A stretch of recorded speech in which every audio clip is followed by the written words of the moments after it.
अस्सलाम वालेकुम। हमारे गांव की कहानी। 21 बरस पहले हम बहावल नगर के नवाही गांव में रहते थे। मैं इस वक्त 9 बरस का था। हमारा 5 दोस्तों पर मुश्तमिल गैंग था। हमारे गैंग का मशगला क्या था? सुबह घर से निकलना और बस ऐसे मिट्टी को टोले मारकर शाम को घर लौटना। हम सब अपने अपने बाप के वाफर औलाद थे, यानी कोई 10-10, 12-12 बहन भाई थे। इसलिए हमारी पड़ताल ज़रूरत पड़ने पर ही होती थी, वरना हम साथ वाले 5-7 गाँव तक घूम आते थे और घर वालों को खबर भी ना होती थी। कभी किसी गांव में कुत्तों की लड़ाई, किसी गांव में मुर्गों की लड़ाई और किसी गांव में पहलवानों का दंगल। जिंदगी के मज़े थे, ना किसी का जिक्र था ना फिक्र थी। हमारे गांव में एक बाबा रहता था, जिसकी 1 मरबा ज़मीन गांव की खारजी गुजरगाह के साथ थी। नाम तो उसका हदायतुल्ला था, लेकिन बाबा सरफिरा के नाम से मशहूर था। बाबा सरफिरा हर किसी को नाजेबा अल्फाजों से नवाजता रहता था, बकौल उसकी औलाद के कि बाबा जी वक्ते शबाब कोई मारवाई मखलूक को काबू करना चाहते थे, मगर चिला नाकाम हो गया और बाबा जी को जिन्नात का थप्पड़ पड़ा था रुखसार पे। इसलिए तब से अब तक बाबा जी में चिड़चिड़ापन, गुस्सा और बेवजह गलीज गालियां निकालना इनका मामूल बन गया है। इस बाबा ने अपने मजाज सी एक बूलन नस्ल की बड़ी सी मुंह वाली कुतिया पाल रखी थी, जो कि खतरी के नाम से मशहूर थी। हर साल कुतिया 7-8 बच्चे देती, लेकिन गांव वाले आंख बचाकर एक एक करके कुतिया के सब बच्चे उठा लेते और छुपा लेते और दूर दराज अपने रिश्तेदारों के यहाँ बेच देते, क्योंकि कुतिया बहुत नायाब नस्ल की थी और निगरानी के लिए बहुत काबिल थी। सरफिरे बाबा ने अपनी मरबा ज़मीन में 10-12 एकड़ में माल्टे का बाग लगाया हुआ था और बाग में रहने के लिए खुद एक घास फूस की झोंपड़ी बनाई हुई थी। हमारा दोस्तों का गैंग एक शाम सरफिरे बाबा के बाग के करीब से गुजरा तो एक बोला, देखो माल्टे यानी संतरे पके हुए हैं। सबके मुंह में पानी आ गया। इसी वक्त प्लान कर लिया गया कि अभी तो दूसरे गांव से कुत्तों की लड़ाई देख कर आ रहे हैं, अभी सीधे घर जाते हैं। सब अपने अपने वालिदैन की तसल्ली के लिए कि जहां भी आवारागर्दी करने गए थे वह खैरियत से घर पहुंच गए हैं और माल्टों की वारदात रात के अंधेरे में करेंगे। ईशा की अजान के बाद माल्टे चोरी करने की वारदात का प्लान बनाया गया। वारदात का शेड्यूल मुकर्रर करने के बाद सब अपने अपने घरों को चले गए। हम सब ने रात के खाने के बाद गांव की खारजी गुजरगाह के करीब एक ट्यूबवेल के मुकाम पर इकट्ठा होना था। मोबाइल का ज़माना बिल्कुल नहीं था, बल्कि हमारे पूरे गांव में कोई पीटीसीएल टेलीफोन भी नहीं था। हमारा राब्ता करने का ज़रिया कोई अजान होती थी, जैसे ज़ोहर की अजान हो जाए तो फलां मुकाम पर सब आ जाएं। इस रात भी ईशा की अजान के बाद माल्टों की वारदात करनी थी और एक दोस्त की जिद थी कि सरफिरे बाबा की कुतिया ने 4 बच्चे दिए हैं और लोग कुतिया के बच्चों को उठाने के चक्कर में हैं। हमारी वारदात में माल्टों के साथ कुतिया के बच्चे उठाने का भी वक्ती प्लान बन गया। खैर प्लान सारा सेटअप हो गया था। मैं जब अपने घर में दाखिल हुआ तो अम्मा जी बोली, आ गया लट लट करके, यानी आ गया आवारागर्दी करके। मैंने हल्की सी मुस्कान लबों पे बिखेरी तो अम्मा एकदम मौम हो गई। माएँ होती भी मोमिन किस्म की हैं।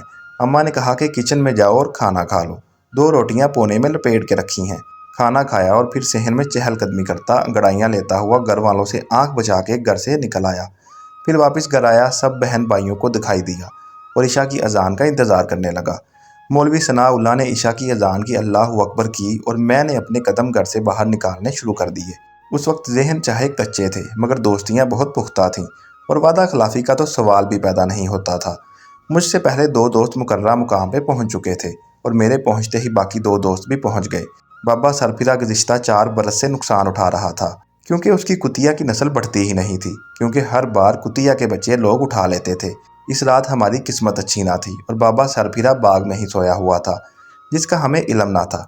हमारे जहन के मुताबिक बाबा सरफिरा गाँव जा चुका है। हम सब गाँव से काफ़ी दूर निकल आए और बेफिक्र होकर बाबा सरफिरा के बाग में कूद गए और सब दोस्त मुख्तलिफ स्टाइल मारने लगे। कोई दोस्त सुल्तान राही की तरह अकड़ कर कहता, आज बाबे सरफिरे की ऐसी की तैसी। कोई दोस्त मुस्तफ़ा कुरैशी का डायलॉग मारता कि वड्डा सरफिरा बनता है बाबा, पता चलता है अब तेरी सरफिरी का। माल्टों के साथ काफ़ी छेड़छाड़ की गई। मोटे मोटे माल्टे तोड़े गए, आधा माल्टा खा लेते, आधा फेंक देते। एंजॉयमेंट ही करनी थी। माल्टे खाने के बाद कुतिया के बच्चों की बारी थी। एक दोस्त सीना चौड़ा करके आगे बढ़ा कि मैं आज कुतिया का एक बच्चा भी नहीं छोड़ूंगा। यूं ही वो दोस्त कुतिया का बच्चा उठाने के लिए कुतिया की गार नुमा सुरंग की तरफ बढ़ा। बाबा सरफिरे ने खंगूरा मारा। हाँ, इसका मतलब अपनी मौजूदगी का एहसास दिलाना होता है। इस दोस्त को कुतिया के बच्चे को उठाने का जुनून इस कदर हावी था कि उसे बाबे का खंगूरा सुनाई ही ना दिया, लेकिन हमें खतरा महसूस हो गया था। यूं ही उस दोस्त ने कुतिया का बच्चा उठाया तो कुतिया के बच्चे ने चीखना शुरू कर दिया। बस फिर क्या था, बुलंद कुतिया अपनी जोरदार आवाज़ के साथ भौंकी इसी असना बाबा सरफिरा भी झोंपड़ी से बाहर निकल पड़ा और दोस्त भी कुतिया का बच्चा उठा के सामने से भाग रहा था। बाबा सरफिरा ने जब देखा कि कोई कुतिया का बच्चा उठा के भाग रहा है तो बाबा सरफिरा भी उसके पीछे भाग पड़ा। बाबा तंदुरुस्त था, जवानी में तो चिल्ले करता रहा था। जब हमारा दोस्त जो कुतिया का बच्चा उठा के आ रहा था उसने कहा भागो, बाबा आ गया। हम इस कदर भागे कि पाँव के मीटर की सुइयां 100 की स्पीड निकाल रही थीं। सब ने अपने अपने घरों में जाकर ब्रेक लगाई। बाबा सरफिरा आधी रात को लोगों के दरवाजे खटकाता फिर रहा था। आपके बच्चे मेरा कुतिया का बच्चा उठा के लाए हैं। हमारे घर में भी आया था। खैर जिंदाबाद मेरी अम्मा, जो मेरे सब ऐबों पे पर्दा डाल देती थी। बाबे सरफिरे को खरी खरी सुना रही थी। शर्म करो, कुतिया का बच्चा ही है, कोई गाय भैंस थोड़ी है जो ऐसे शोर कर रहे हो। दूसरा, मेरा बेटा तो शाम से घर से बाहर भी नहीं निकला। मैं दिल ही दिल में दुआएं मांग रहा था। शाबाश अम्मा जी शाबाश। दिल ही दिल में सोच रहा था अम्मा बेचारी कितनी सीधी है। मैं ओवर टाइम लगाकर आ गया हूँ ईशा की अजान के बाद। लेकिन अम्मा ने शाम से ही घर में मेरी गवाही दे दी। वो भी सच्ची थी, क्योंकि शाम को जब मैं घर में मुकम्मल बरम के साथ दाखिल हुआ था और महसूस करवा रहा था कि बहुत थका हुआ हूँ, अभी कहीं नहीं जाऊंगा, और खाना खाने के बाद अम्मा जी को 2-4 अंगड़ाइयाँ दिखाई थीं जैसे अभी ज़मीन पर ही सो जाऊंगा। और अम्मा जी दूध गर्म करके अब्बा को देने उनके कमरे में गई तो मैंने दोस्तों की मीटिंग भी अटेंड की, माल्टों की वारदात भी की और कुतिया का बच्चा भी उठाया। बाबा सरफिरा मुंह लटका के जा रहा था और मेरी बगलों से हंसी निकल रही थी। वड्डा आया बाबा सरफिरा। सुबह पूरे गांव को बाबा सरफिरा ने गधी गेड़े में डाल रखा था। कभी किसी को कहता तेरा बेटा मेरा कुतिया का बच्चा उठा के लाया है, वो कस्में सफाइयाँ देता, फिर बाबा किसी दूसरे को घेर लेता। मगर असल मुजरिमों तक बाबा ना पहुंच सका, क्योंकि असल मुजरिम तो हम थे और कुत्ती का बच्चा दूसरे दिन जावी पार पहुंचा दिया गया।